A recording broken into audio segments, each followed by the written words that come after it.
the cameras. Pretend to smile. Our urban center has been a testament to the power of partnership and innovation. Go. This project will be providing economic benefit to our people. Jamaica, more than other Caribbean countries, had an earlier start in the development of our infrastructure. Yeah, my people, welcome back to another video. So in today's video, I'll be showcasing where the Boundbrook Urban Center is going to be located in Portland, and also the groundbreaking ceremony. Yeah, man. So that building that you see in the extreme right that I just passed is the courthouse, and it's going to be right beside it. That's the urban center for Portland. It's gonna be in this area where you see this parking lot and also the white tent over there on the left. Gonna be the second version of the urban centers in Jamaica. So you know, our urban center in St. Thomas was the first one, and this is going to be the second one, so the 2.0 version. Alright, so enough of that. I'm just gonna give you the rest of the drone video and then let you continue to watch on. And if you're new to the channel, you can always click the subscribe button. It's free, and click the notification bell and set it to all so that you can get notified when I upload a new video.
outskirts of the town of Portland, beside the Portland Courthouse, is Factories Corporation of Jamaica's Boundbrook Industrial Estate, a property which sits on 5.7 acres of land, ready for cutting-edge development, yet still reflecting the historical and cultural characteristics of the town. The Boundbrook Industrial Estate will be redeveloped into an integrated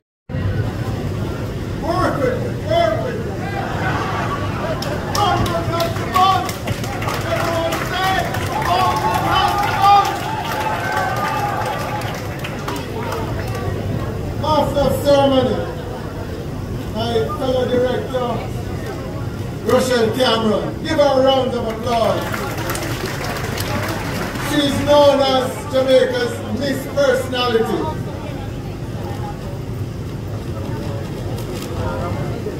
Prime Minister, who I hear is about to arrive, let me use the opportunity to welcome him.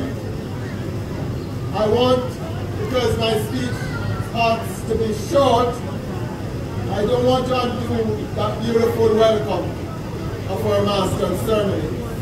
But it would be remiss of me not to point out my few friends. Ministers, government, I see my good friend Arvin Hill there, Mr. Darrell Vaz, the hard-working Mrs. Anne-Marie Vaz. My good friend, Honorable Michael Leachy. We speak and message box up almost every day. So friend, I see my good friend Mark Myers and my new friend, Ambassador Chip. Right? And I also see Marita, new CEO and head honcho, Mr. Ramon Ferguson. Pick up everybody. It would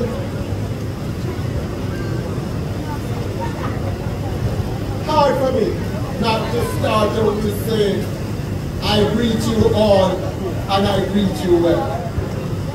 It is indeed a pleasure to be here today. A very proud chairman of Factories Corporation of Jamaica Limited and chairman of the new formed company Boundbrook Urban Centre Limited to break ground for this very, very important development. In fact, this is Project 2.0 of our mandate from our portfolio minister and Prime Minister, the most Honorable Andrew Holness, best known as the visionary and the builder. Please give him a round of applause. Even if he's not here right now. 5 years ago, in 2019, I had the privilege to be at the groundbreaking ceremony for the Mark Bay Urban Centre in St. Thomas. I know the media is here, and it has been the center of influence, not only in Jamaica, but in the wider world, the diaspora, who have so many Jamaicans living abroad. The Mark Bay project is the brainchild and vision of our Prime Minister to create a new urban centre concept that will facilitate a one-stop for both public and private sector businesses, the first in its kind in Jamaica. These entities would allow to operate in a facility where there is discipline, social order, security, and efficiency in not only how private sector does business, but how the public sector ought to be doing business. The Prime Minister's vision is for these entities to be housed in cutting-edge facilities that will be and can be replicated in all parishes serving the people of Jamaica. It took a little while to get off the ground because we had to ensure that all the regulatory approvals were in place, and I have all my head of agencies here, and let me give them a round of applause. They have been very supportive. We had to have all the I's, as you know, were dotted and the T's, as you know, were crossed. Then came COVID-19 pandemic, and it happened. Live and direct it happened. But I'm proud to say that the Mark Bay project is now 70% complete. Big yourself about it. We had a project completion date of September 24th. But due to delay, The new completion date is December 2024 for the Mount Bay Urban Center. What caused the delay? Hear from the horse's mouth first. We experienced an issue with the impending relocation of the KPS substation, which is located on the site. This caused the delay in construction activities and floor blocks of buildings. Can we officially pause?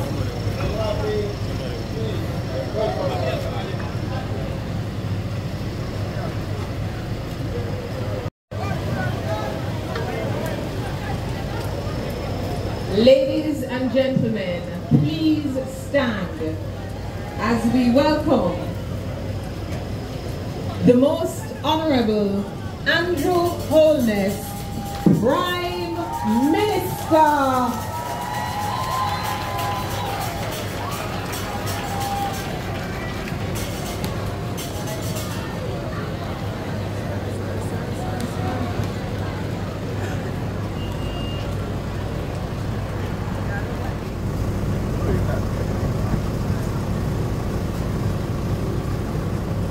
Ladies and gentlemen, we just pause as the Prime Minister exits his vehicle and makes his way to the tent.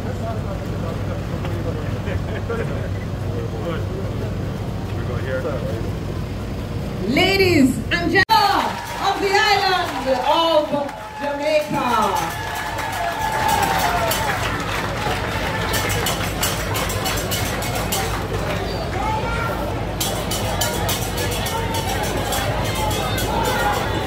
One overeat. Mine overeat too.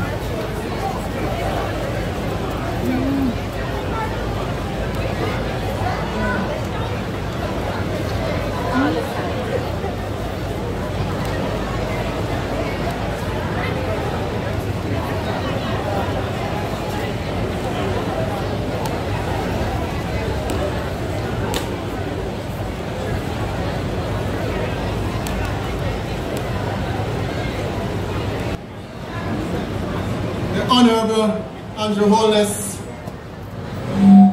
we previously welcomed you, Prime Minister, and said quite a lot of good things about you.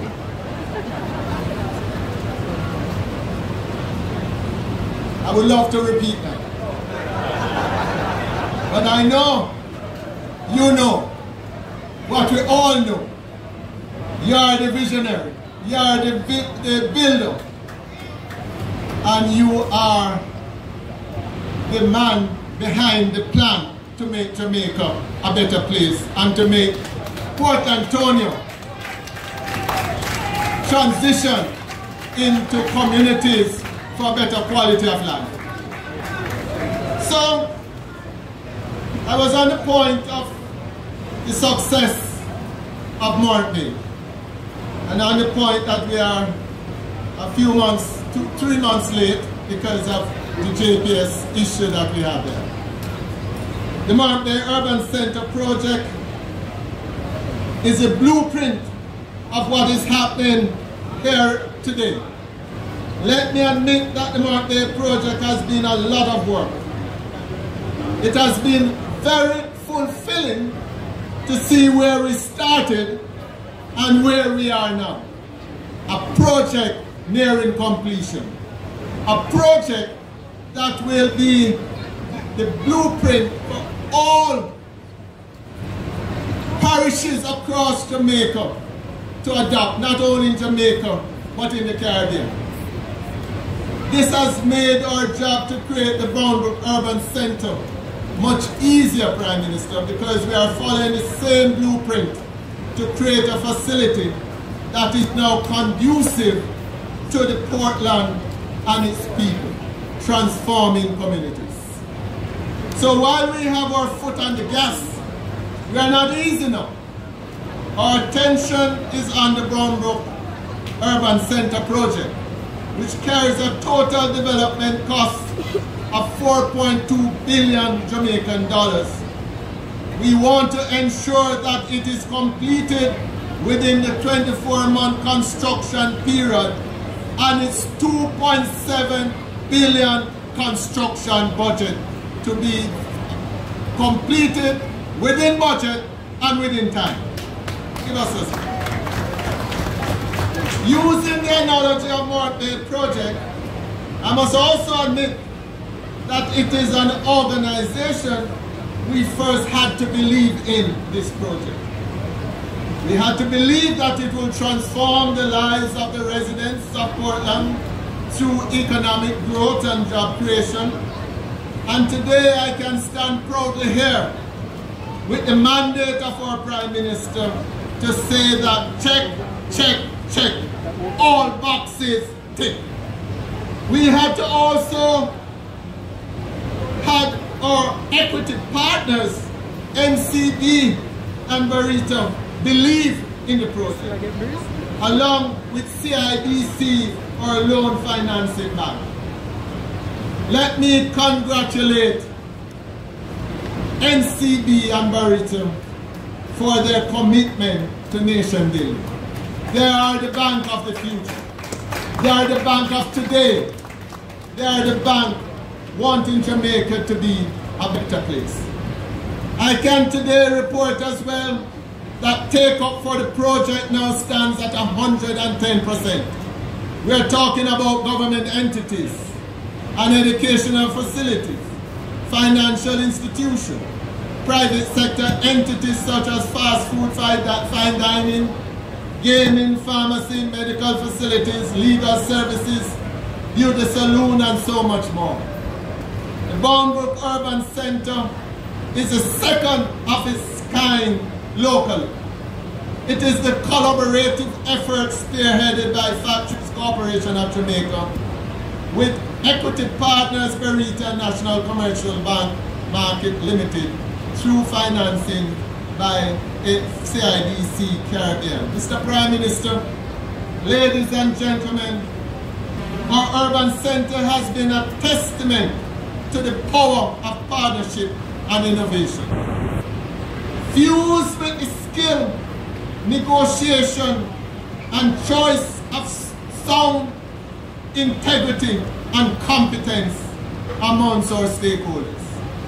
FCJ has continued to forge strong investment partnership with the private sector, driving economic growth, creating jobs across Jamaica. These collaborations are vital for providing support small businesses need to overcome challenges. What individual needs to secure jobs and what communities need to transform their economies. When we were doing our market research, Prime Minister, we found that doing business was a challenge in Portland. We're talking about inadequate space, inadequate parking, traffic congestion, and the lack of accessibility for the physical challenge. We want, with your mandate, Prime Minister, to improve on those challenges that unfortunately seek to divide our country, for which our Prime Minister is adamant to resolve. So the Boundbrook Urban Center will be a one-stop shop offering the services of the government and private sector in one location while adhering to all concerns of our residents. Here we'll have the offices of the Portland Municipal Corporation. We'll have the tax office and other government services merged with BPO entities. We want to make this Boundbrook Urban Center a must-stop as part of the ultimate Portland experience. I must say that in acknowledging the efforts of FCJ, most importantly, I must recognize the work of Parliament, Mrs. Anne-Marie Vaz. She has been persistent in her efforts and energy to make this project a reality. And I want to emphasize today that it's not just about FCJ mandate, but it's equally her vision of what she wants Port Antonio to become. I also want to thank our Honorable Prime Minister, our Honourable Minister Darrell Vaz, who has also worked diligently and consistently to make this project a reality. I shall further want his vision as we look at phase 2 for the second development in Port Antonio to also be a reality. I want to recognize them with a special round of applause. Give the Vases a round of applause. I must also stress that the builder, the Prime Minister, the visionary, making all these things possible, his astute and immeasurable contribution to this project has been the driving force in making the Boundbrook Urban Center a reality. Applause to the Honorable Prime Minister, please. I want to extend a big congratulations to the FCJ directors, FCJ management staff, FCJ staff who is hosting this event today. I want to congratulate the event planners led by Davin. I want to congratulate Czech, who did the ground preparation site in record time. I congratulate them, please, with Boundbrook North Bus. I must admit that while attention is now being placed on this project, our eyes are also focused on 2 other developments to commence shortly. They are the Nagahead Integrated Business Center in Portmore, that is Project 3.0, and the Boundbrook Urban Center Project 4.0, which is just across the road and lands belonging to the Jamaica Railway Corporation. Mr. Prime Minister, FCJ, thank you for the confidence you have placed in us as you transform lives and communities across Jamaica. God bless you, sir. God bless you, and God bless us all.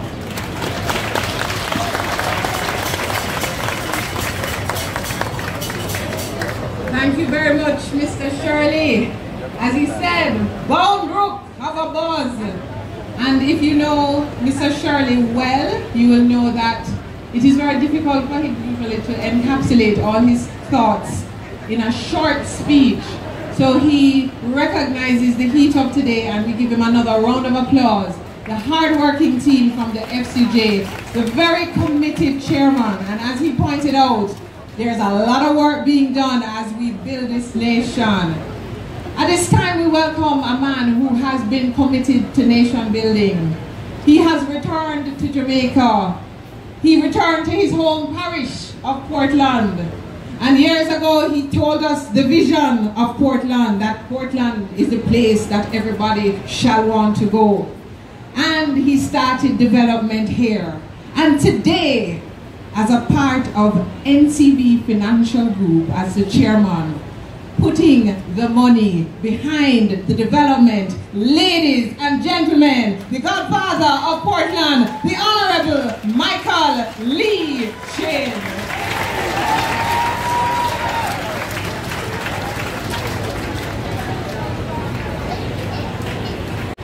Emotional moment for me personally, because on January the 5th, 1951, when I was 2 days old, my mother, who's an orphan, and who, when she had me, she was 18, and she was unemployed. So, if you behind, up the hill there's a Port Antonio hospital. And she had no job. She was adopted.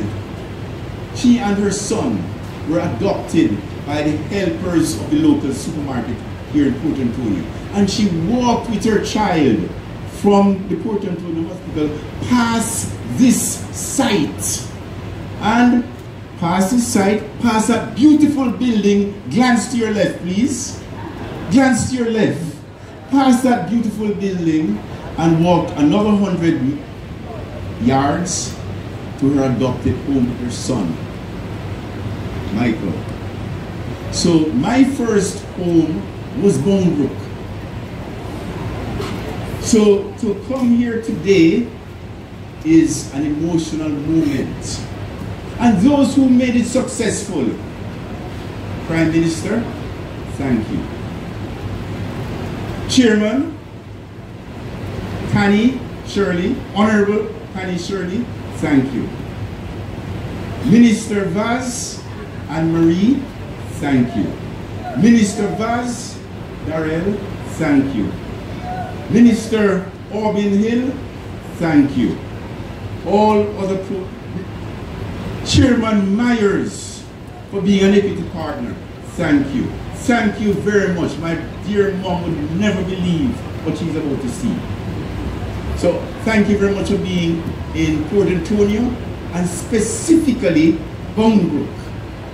As I said, well, in 2005, there's a beautiful courthouse, a historical courthouse in the town of Port Antonio. City of Port Antonio. And this beautiful townhouse, a historical Victorian building, was burnt out. So it was laying derelict in the city, in the middle of the town.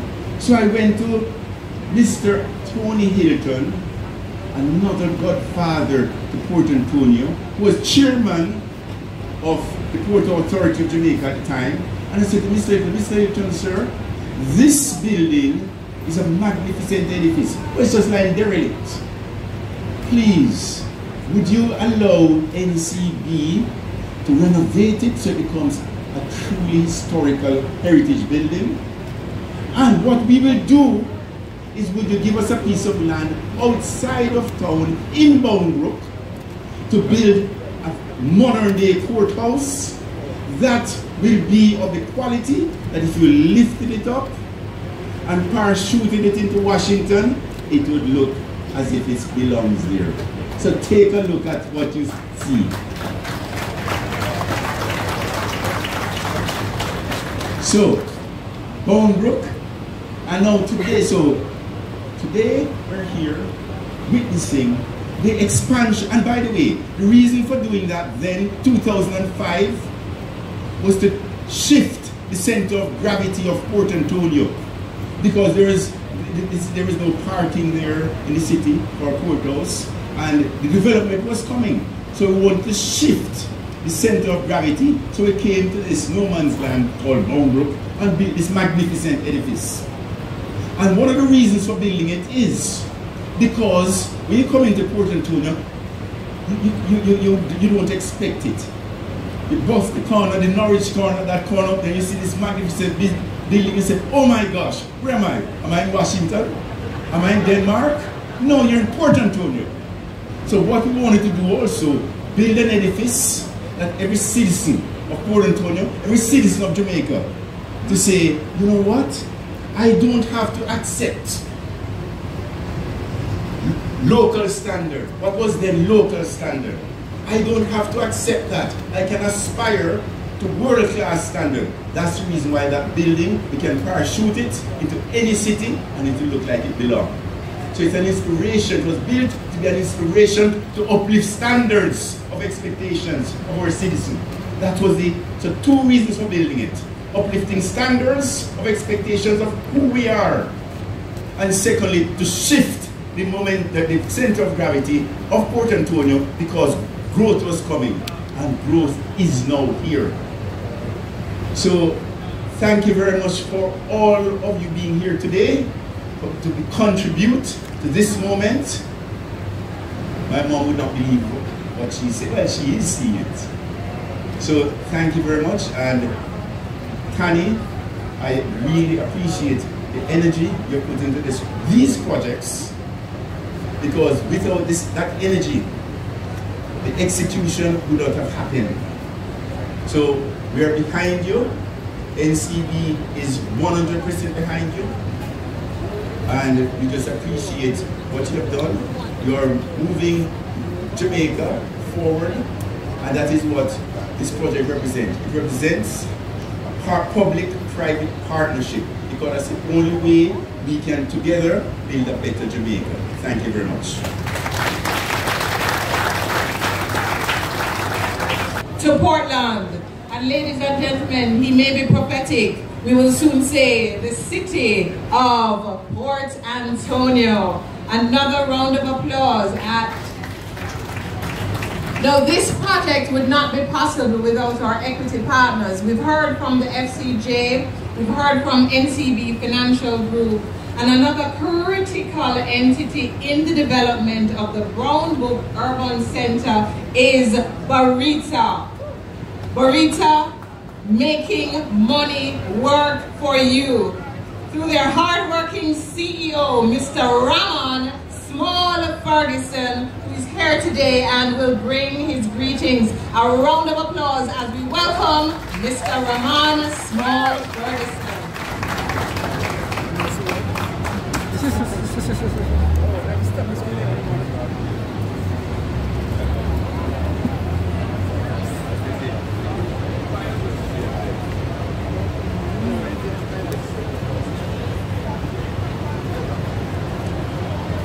Honorable Prime Minister of Jamaica, Ministers of Government, Members of Parliament, our partners, FCJ and the NCB Financial Group, represented by their chairman, Mr. Connie Shirley, and Sir Leachin, who just departed. Very hard act to follow. If nothing, at least I'm a little taller than you there. My own chairman, Mr. Mark Myers. Friends, distinguished guests, good afternoon.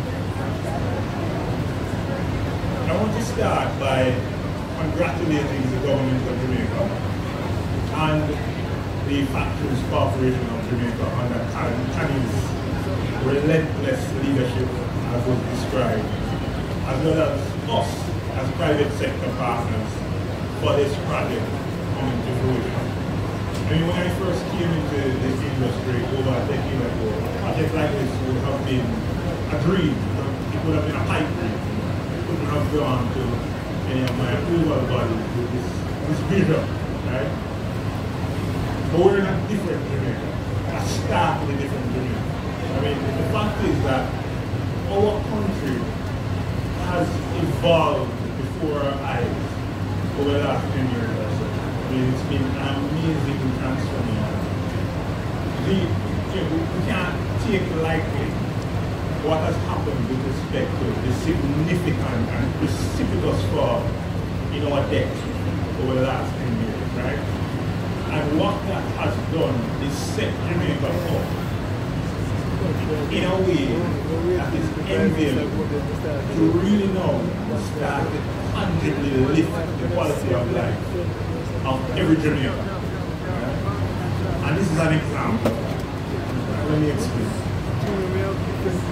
Jamaica is now poised to receive significant investment from the government of Jamaica, who now has capacity because it has so much less debt, from the private sector of Jamaica, who now has the confidence to partner with the government to build this country, and from onlookers overseas who are excited by what we have been able to do here in Jamaica and what we plan to do, and are eager to invest. And Mr. Hill will tell you about that from the business ministry.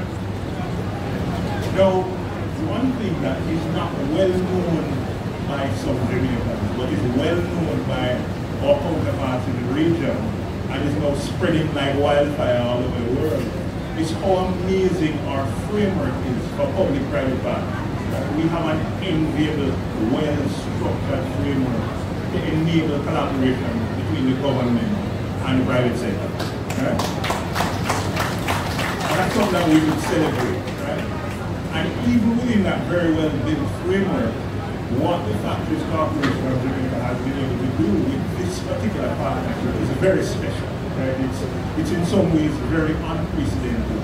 And it's going to unlock, as was described by Kanye when he spoke, an investment of over $4 billion, right, into the real economy, connecting with the lives of people here in Portland and by extension the broader Jamaica. Right? And I want to applaud the FCJ for that work. Now, what are the benefits of this urban center? I mean, I've seen the design. It's going to be very beautiful. It's going to complement the courthouse very well. But it's going to be a center of tremendous economic activity. There's going to be job creation. It's really going to be, I think, the bedrock of significant community development in this area. There is a saying, they say, build it and they will come. This will really be that center of gravity that will pull activity to this area. Right? It is a blueprint. It's the second of its kind, but as Stanley described, when you were saying it's 2.0, it means it's not only the second one, but it's an improved version of what was done. Right? And this is necessary to move us into the future. Now, as Burrito, we were very excited to be a part of this project. I mean, we pushed hard and worked alongside the FCG and NCB to really bring things to where they are today. And we are happy to report that this aligns very well with our ultimate mission and vision of transforming the lives of ordinary Jamaicans through our work. And how do we do that? Of course, there is the direct outreach to our Burrito Foundation, which focuses on the areas of education and community development. We're also very focused on how we invest and making targeted investments in the real economy. Right? And this is one of them. We are going to be the largest single shareholder of the Boundbrook Development Center Limited, right? With a 40% shareholder. We also focus very heavily on being creative with our financing to complement the traditional financing that's available in the banking sector.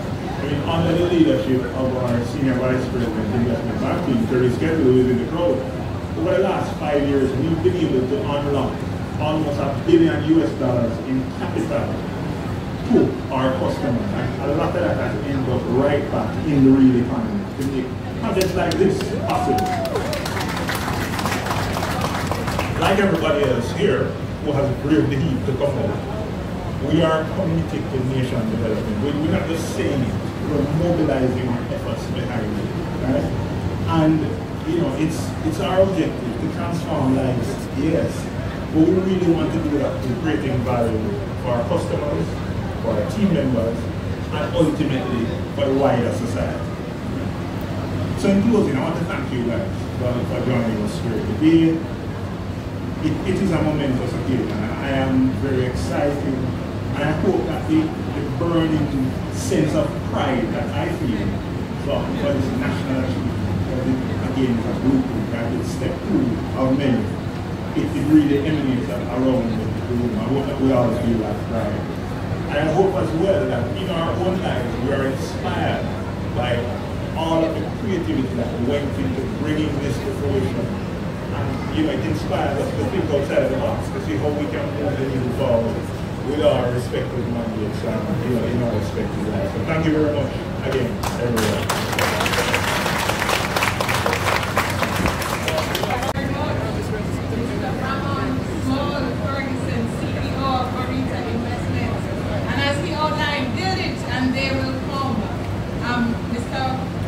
Ferguson is very tall, and what he described is a very tall investment in Portland as 40% shareholder in the Boundbrook Center.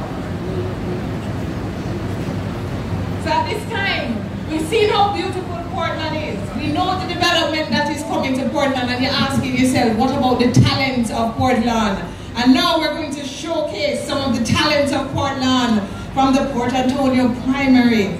Their piece is Blessings Medley, and it received the highest gold at the parish level in the JCDC music competition and went on to the national round.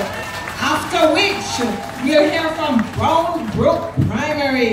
The title of their piece is More Than Conquerors, an award-winning dub poetry. It received the Gold Award at the 2023 JCDC Commission's music competition at the parish level, and it's written by their teacher, Samantha Hardy. Ladies and gentlemen, let us welcome the future of Jamaica, Port Antonio Primary and then Boundbrook Primary.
Minister of Science, Energy, Telecommunications and Transport. And interestingly, he was the portfolio minister at the time that the Boundbrook project came up. And in his inimitable way, he said, Tammy, no bother with the long talking, make we get this thing done. Ladies and gentlemen, the conqueror of Portland, the Minister of Science, Energy, Telecommunications and Transport, the Honorable Darrell Vaz. Thank you very much. Good afternoon, ladies and gentlemen.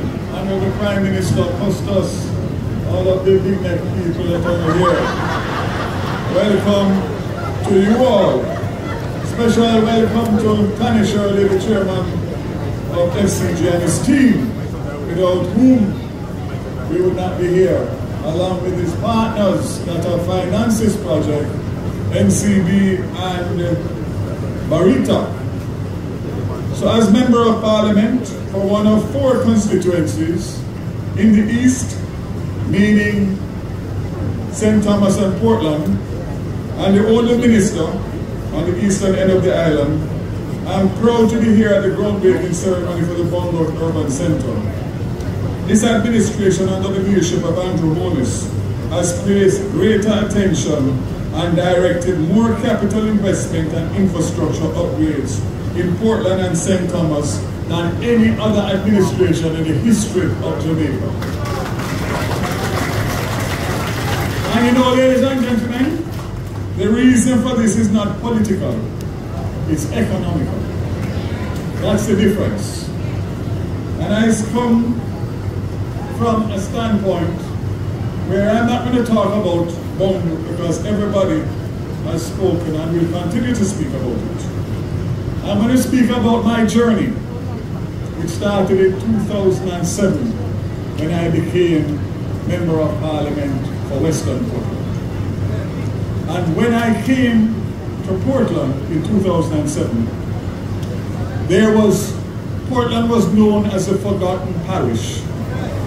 Both Portland and St. Thomas, when you mention the 2 names, people laugh and say, where that is? Will you still have road to go down there? That's a fact. And I took my time and I have worked assiduously to be able to stand here today and speak about some of the meaningful achievements that Portland has benefited from. I want to indicate very clearly that it is easy to have a vision. That's the easiest part. It is executing that vision and connecting the dots, which is why I'm going to repeat what I've repeated several times before. There is no Prime Minister that has had a vision and all of them in the past that have been able to connect the dots, where you can see the meaningful changes as you drive around Jamaica, the length and breadth of Jamaica. I want to say that I was a lonely man in Portland between 2007 and 2019. Because at that point, I was the only JLP representative. And I don't know what got into my wife that decided after coming on the campaign trail with me in Western Portland that she was going to go to East. Well, the rest is history. Because from 2019, when she won the by-election after the unfortunate death of my friend Linford Bloomfield, she has not looked back, and she is unstoppable. And if I say so, you must know it's true. Now this lady is so passionate about Portland that from the forgotten parish, there is nowhere that I go in Jamaica that people who have visited Portland and who have not visited Portland don't know about Portland. They know every single solitary thing that's happening in Portland and all the good things that are happening in Portland. So, Prime Minister, from 2007, when I came here as the forgotten parish, the only thing we had here at that time was the marina, which was built in 2003. And that was the extent of it. Some people call it a white elephant. Bottom line, Prime Minister, is that the government investment in infrastructure in Portland, and let me start and remind people, because people's memories are short enough, that we have spent over $150 million through NHT to upgrade our old housing schemes that were built decades ago, where the infrastructure was at zero. All of the government housing schemes in Portland have been upgraded. Who remembers the police station where when we used to walk up the stairs, you have to pray so you don't drop through the floor with a chicken you made out 40 years ago? The Port Antonio police station, $150 million for a new headquarters in Portland, and another $115 million in Buff Bay for a new police station, not to mention that every police station in Portland under Minister Montague and Minister Chan have been upgraded from Mansion Hill all the way to Spring Hill in the Buff Bay Valley. Let us talk about roads, Prime Minister, because I will remind people in here today things that they forget. The South Coast Highway Road Improvement Program, the road aspect of it is $47 million US. That is 10 billion Jamaican dollars on the last two packages we are doing now, Prime Minister, out of 6 packages. We never did infrastructure alone, we did water too. The water component from Hector's River straight into Port Antonio is $22 million US, $3 billion, a total of 10 billion Jamaican dollars in one parish. Not on all the other upgrades that NWC has done and National Works Agency has done and the MPs have done through their Constituency Development Fund. Technology which falls under me, we have spent $42 million to give public Wi-Fi in Port Antonio and 12 other community Wi-Fis in the parish of Portland. Tell me which other government or member of parliament ever do that? But I don't stop here. I don't stop here. Through MP Anne-Marie Vaz, The HAJ is about to start 45 acres in Norwich to do 100 service lots to sell to people who want to remain living in Portland and work in Portland. The National Housing Trust is doing 790 residential lots right at Pasley Gardens so that Portland people can leave school and work and live in the parish rather than having to migrate and come back. That is what you call join up government. That's what you call vision.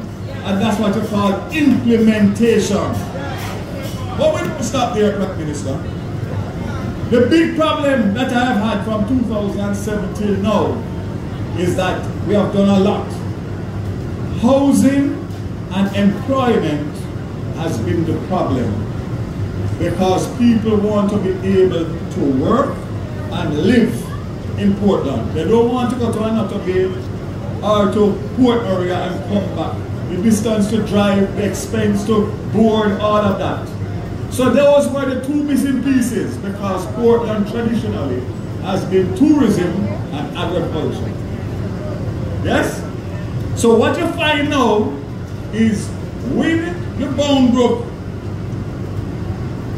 urban center with 65,000 square foot out of the 140,000 square foot of BPO. I called the president of the BPO Association this morning and I said, work with me a little bit. 65,000 square foot. How much jobs does that equate to? Now you know them have a template. Said 1,300 jobs. That's not to do with everything else in the Boundbrook, you know, which is estimated at 3,000 jobs. 1,300 jobs. I said to him, give me the salary scale from an entrant at the lowest level to middle management upwards. And he gave me the figures. And he says that at the entrance level, you will earn between $1 and $1.5 million a year without bonus and incentive. You work your way up the ladder and you can get to $2 to $2.5 million in middle management. And you can go all the way to $7 million as a start if you go up the ladder. So let me tell you something. For me, after, how much is that now? 17 years. Wow. 17 years as member of parliament. Give me a round of applause for that. And I remember that is aging me now. Undefeated. Undefeated. But soon to go home. That's the important part. Ladies and gentlemen, I cannot tell you what today does for me as somebody who likes to see the dots connected. And the fact that I know that those graduates from Titchfield and Happy Grove and Port Antonio High are going to have an opportunity to take a transportation or walk to work in Port Antonio because jobs will be available is music to my heart. The fact that I know that lots are going to be sold in Norwich, which was a failed government scheme. I won't tell you who failed it, because up to now there's no infrastructure in there. People build a lovely house and have to drive on all sorts of roads. No drainage, no sidewalk. That is going to change because your member of parliament, Anne-Marie Vargas, has dealt with that. So you are going to see the commitments, because we as politicians in Portland don't make promise. We make commitments. And I can tell you that Mrs. Anne-Marie Vaz, as soon as it is approved, will have some big announcements to make in relation to new projects, not what I spoke about before. So ladies and gentlemen, I am just going to say, Prime Minister, no matter what I'm saying, your work shows for it. And I am proud to be a minister of government in your administration. It is a pleasure to work with you and for you, because you know why, PM? You get it. You get it. Others talk about it, but you get it. So we have work to do, and you can rest assured that I'll be right beside you with Bobby Montague and the rest of them Arbin, because we have unfinished work to do. And I'm imploring the Jamaican people gathered here, whether you're from Portland or not, think about your country first, because this administration is going to take us from poverty to prosperity. Thank you very much. I'm going to play a song for you. You're not going to believe it, but I thought of it last night. Music man, hold it for me.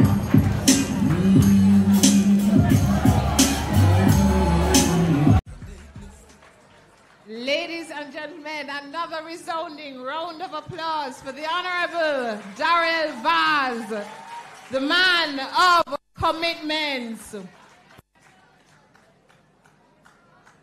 And ladies and gentlemen, 17 years as MP for Western Portland. Please, another round of applause. We are seeing the development. All roads lead to Portland. And as we talk about all roads leading to Portland, there is a lady who is well known as, you know, those people that get up in the morning and they can't wait to go to work. They love their work. Talk about commitment to Jamaica. Talk about the lady of action. Ladies and gentlemen, please welcome MP Eastern Portland, Mrs. Anne-Marie Vaz.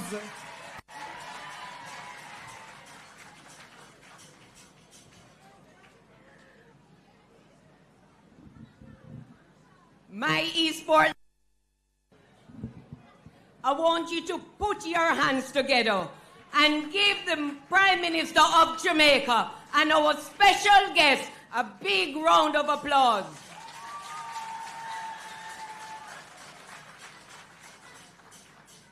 And then I want you to clap on yourself for coming out here and being a part of this historic day.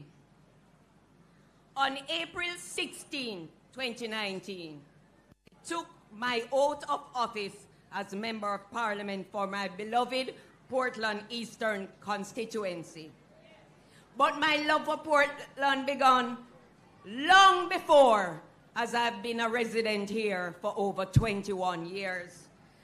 And my commitment to this parish will continue long after I have left representational politics.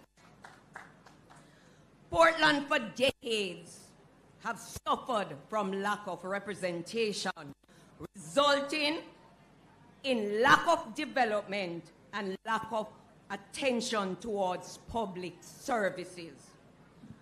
We have started the process to change that, and you are all here today witnessing a part of the change with this historic development.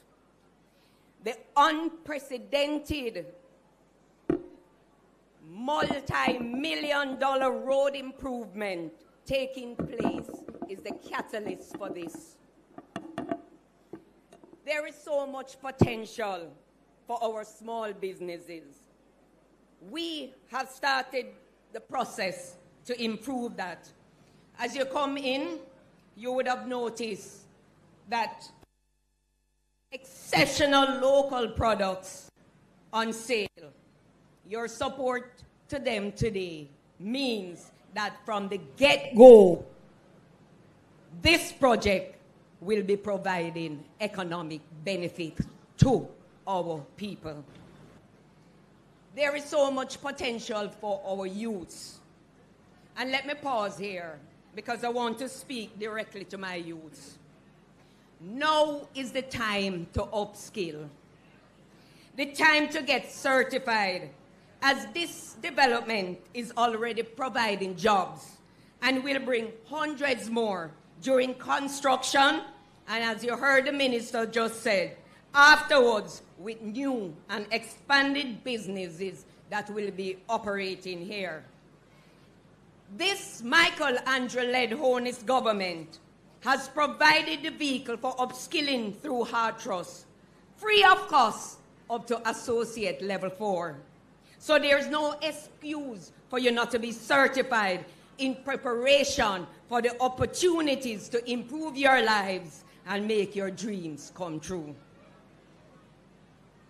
I want the trend of my people leaving Portland to go elsewhere to seek economic benefits, because I need all of you here to build Portland, the most beautiful parish in Jamaica and the safest parish in Jamaica.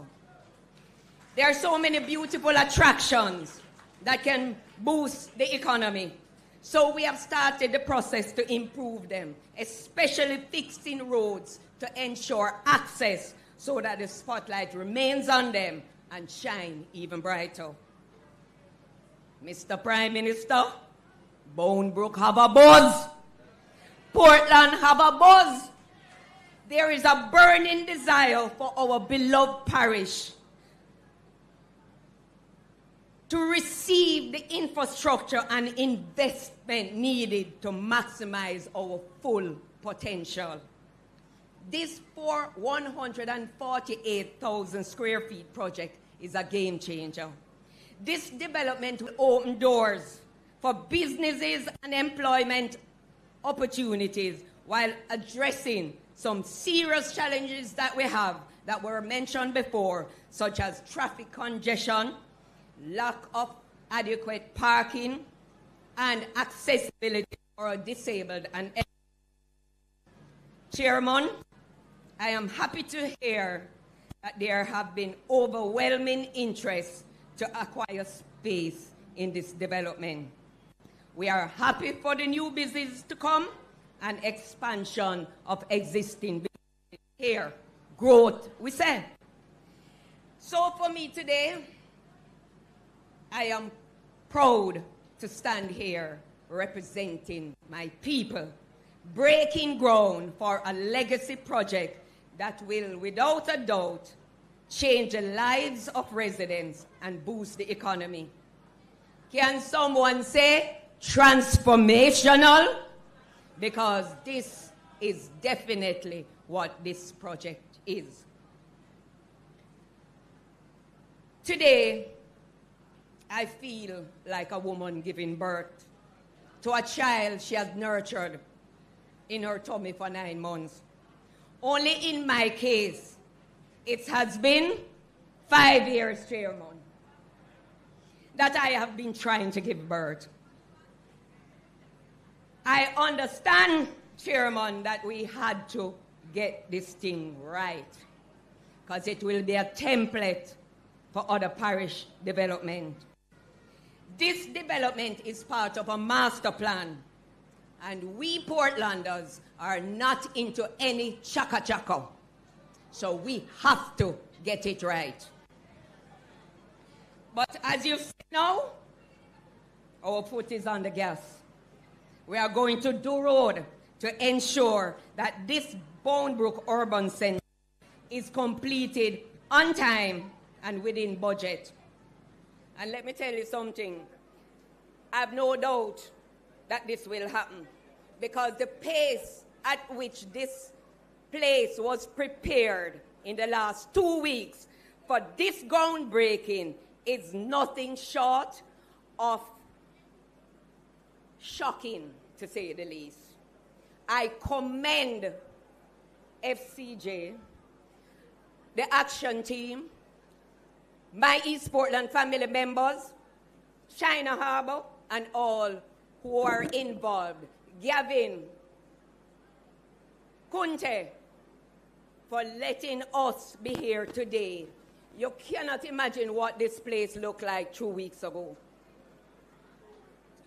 They called me.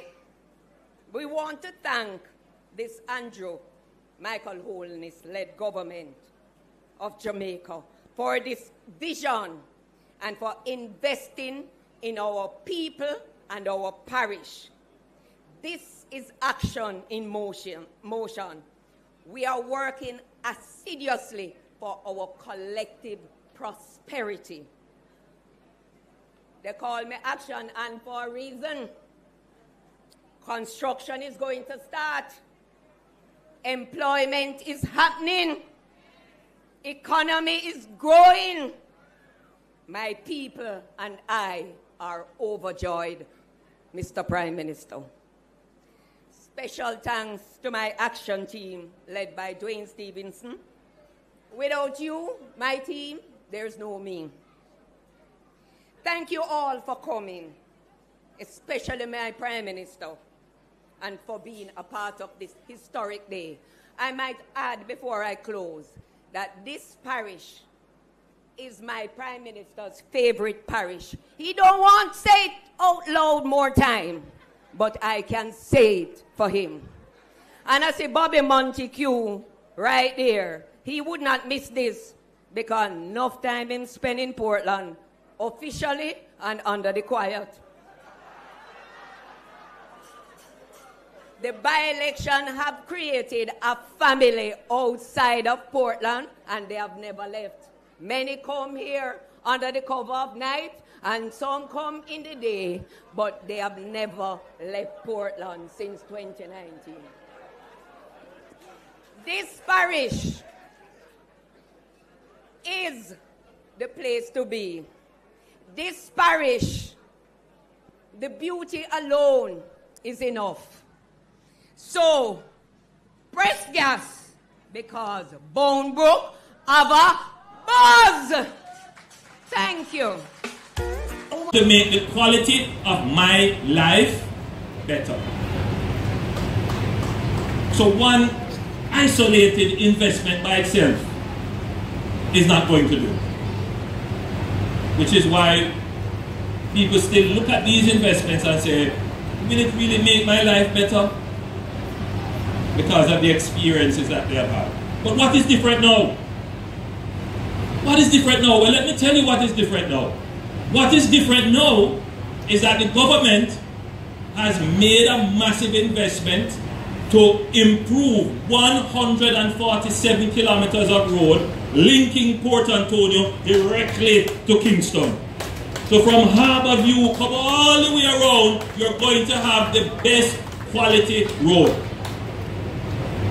Number one. And it is not merely asphalt. This is what we call a utility corridor. Underneath that road are massive pipelines to carry water, fiber optic cables to carry internet, and we have realigned and upgraded the electricity utility service along the area, in addition to massive civil works investments in retaining walls, drainage, and other such works to protect the road. It's a massive undertaking. It is the largest road infrastructure development that we have undertaken in Jamaica.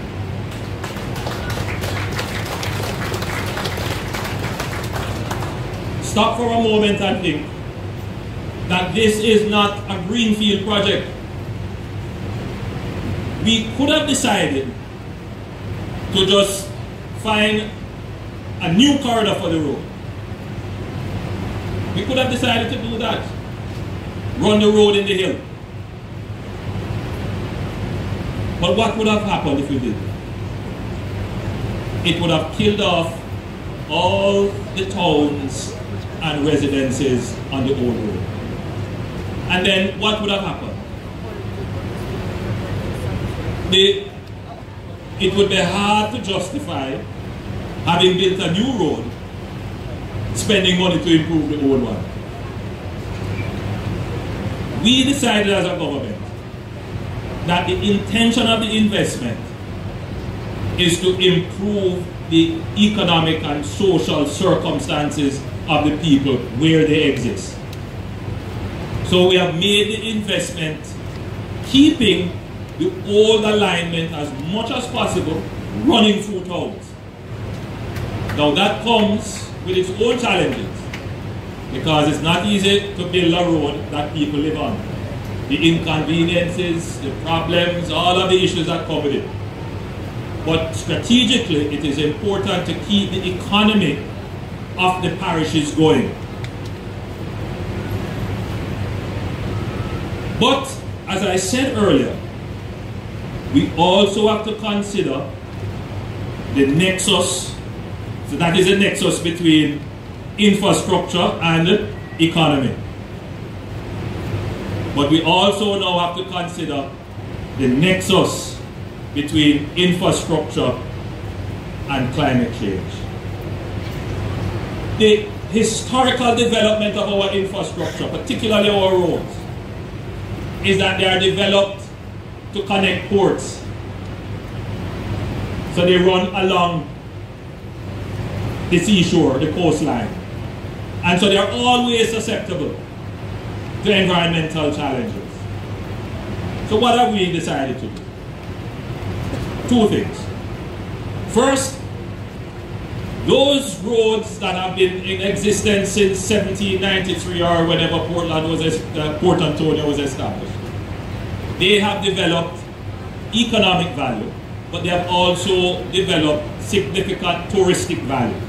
Beautiful scenery and access to the beach. So we developed those for the long-term benefit of tourism. But we are also developing, as I speak, a bypass for Port Antonio that will be in the hills, which will run behind here, go through the hills for $75 million US. It is almost now going to public investment approval. Well, I believe it is at public investment approval. And that road will take off much of the traffic that is not here for sightseeing, is not here to go into the town. They want to get about their business. So those can take the bypass road. But that bypass road is built for resilience because we have moved it off the shore. And therefore, we are giving the town of Port Antonio the opportunity to breathe. So you won't be taking traffic that is passing through or don't have business here. That bypass road will ultimately continue through the hills and connect to the 14 kilometers of road between Yallas and Harborview. So you're going to have essentially two roads. One, the main road that will carry heavy traffic, heavy volume, get you to where you're going quickly, and one, the more scenic route that is for the tourism economy, which we intend to develop, coming all the way from St. Thomas, coming all the way around into Port Antonio. That's the vision, that's the long-term strategy. And every year we are building towards it. But we need to do one other thing. Having built the road, we now need to build buildings that are suitable for public use, built for purpose. And that is what we're doing, not just here in Port Antonio, but we have done it in Portmore, where we are building out the Bernard Lodge project, a massive project of over 10,000 housing solutions and an urban center. And that is underway. You can go there and see what is being done. We have done it, not talking about it, we have done it in Morant Bay. I passed it today, couldn't stop. I looked over there and I can tell you it is coming along nicely. An entire new township. The first that we have built a township in maybe 100 years or more.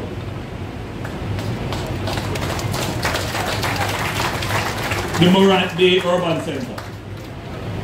And now we're doing this small urban center, 6.68 acres of land. It will have the municipal building. It will have other government entities plus private facilities. It will be linked with the courthouse and I believe with the examination depot. I believe you have some more lands that you're looking to develop. But there is, my friends, a master plan. So this is not a chaka-chaka development. And I can tell you that because we were trying to avoid chaka-chakaness, it took longer than we wanted. Because as we had already completed the plans for this, I announced some other plans for Port Antonio as a whole. And I brought in a world-famous architect and urban developer. His name is Gordon Gill, a Jamaican. This is a man who has done designs for new cities in China and Saudi Arabia, Toronto, Dubai. And he's saying, I want my country to look like these places. And we brought him in, and they have done a massive development plan for the entire waterfront of Port Antonio, specifically looking at the lands owned by the Port Authority, the UDC, and other government entities. Portland is set for massive development, but they're not going to be high intensity, high density development. No, we specifically want to avoid that. We are going for high value, low density development, including the development of the East Harbor into a cruise shipping port. And all of that is being planned. So we are not just doing one little development and expect that one little development to spark and be the catalyst for new development. No, we have a well thought out, coordinated plan backed by the resources to sustain long-term infrastructure investment without interruption. That is what is different. So to my friends who expect that in one election cycle, what took 10 election cycles to create, which is the disinvestment in your infrastructure, meaning that from the building was built or the road was laid, nothing else was done. So the infrastructure is there. What do you think happened? No matter how pretty you build a house, after the first 5 years it starts to depreciate. And if you don't invest in it, it will eventually fall down. And that is why Jamaica's infrastructure looks the way it looks. Jamaica, more than other Caribbean countries, had an earlier start in the development of our infrastructure. We had a new Kingston long before Trinidad had Trin City. We had high quality roads long before many of the other Caribbean countries. But if you were to shoot a music video and you are looking for high quality backdrop infrastructure, you're going to have to search hard to find it in Jamaica. Because the infrastructure has run down over the last 50 years. Because we didn't have the fiscal wherewithal to sustain a long-term program of infrastructure investment. That is what is different with this government. But it is hard to communicate that to someone who for 50 years has experienced deterioration in their infrastructure. My challenge is to convince people that the government is doing the correct thing in making the infrastructure development. And the only time that they're going to be convinced is when they see it happen. So you wonder why it is that we spend so much time on a ceremony like this. It's very important. Because if there is ever a disruption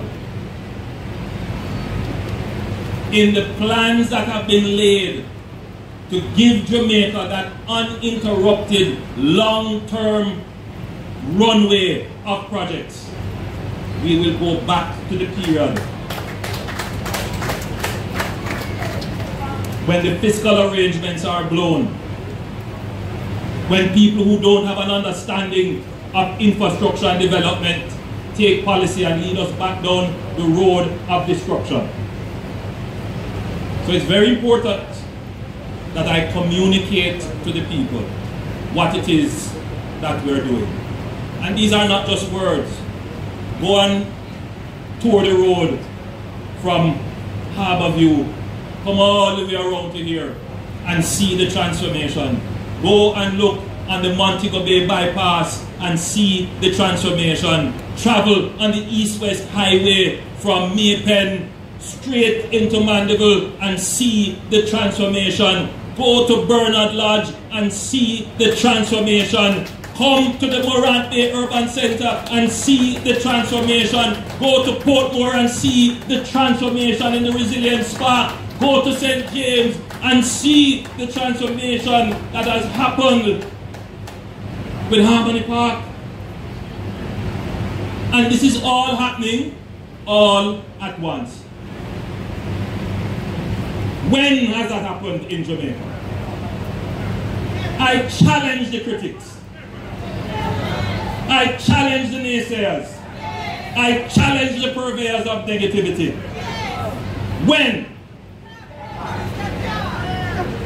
If there is any criticism, is that we are doing too much.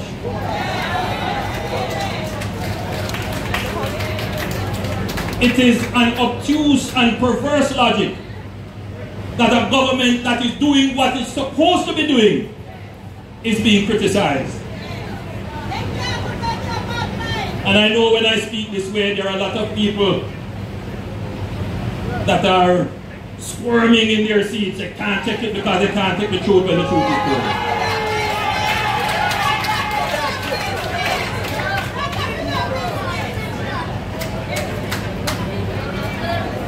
But a lot of people feel it's politics time. I'm not ready for politics time yet. We will campaign on our record of performance. And what I am busy doing is building. Whether it is a social house where a family has been improved, a housing scheme house where someone who is earning minimum wage or a little above that can purchase, or we are building new roads, bringing in new buses, bringing in new garbage trucks, building new ports. We are the government that is building Jamaica. We understand infrastructure, and this project will not be the last one. I see members of the private sector are here. We incorporate the private sector in these plans because we believe in the democratization of wealth, meaning that government mustn't own up everything. Bring in the private sector, and we said to the private sector, sell shares to the market. Make the average man can say own a piece of it. So we have a few more of these to go. We have 50 acres of land in Falmouth. Falmouth is a town that is exploding under the same pressure, and we are going to do another urban center, planning an entire new town in Falmouth. We have another 40 acres of land in Negril. We're going to do the same thing. We have lands in Old Harbour. We're going to do the same thing.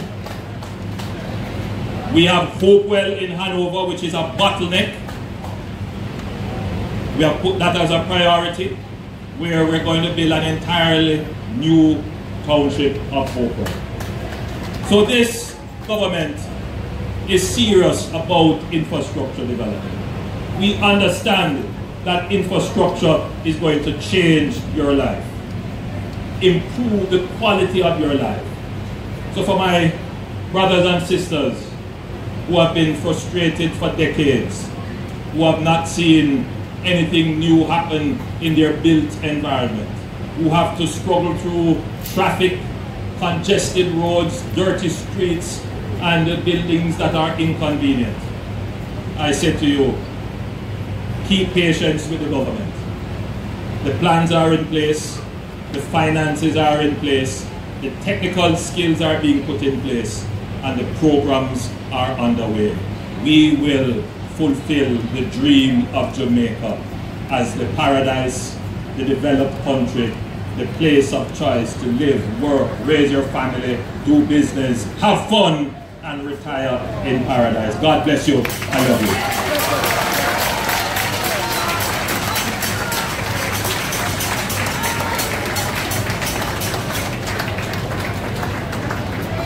Thank you very much, Prime Minister of Jamaica.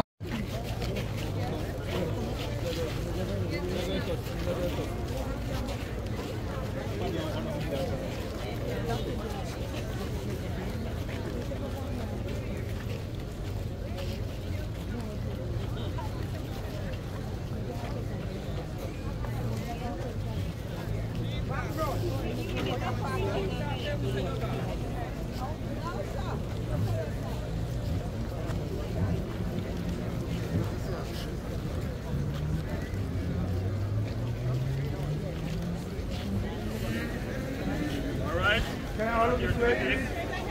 Look straight ahead. Straight ahead first. Can you have everybody come like one, please? Following the Prime Minister. Thank you. All right, so everybody, shovel in the ground. Somebody has some sand on the shovel. All right, everybody lift and hold.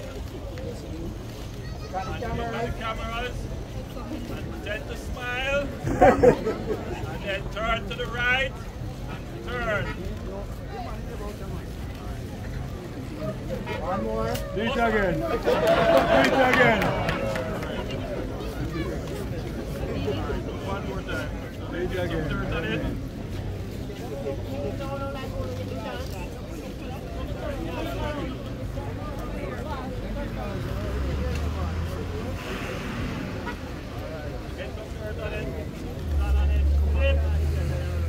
Turn to the right. Get the smile. Yeah. Turn to the right. Turn to the right. And 4. Good start.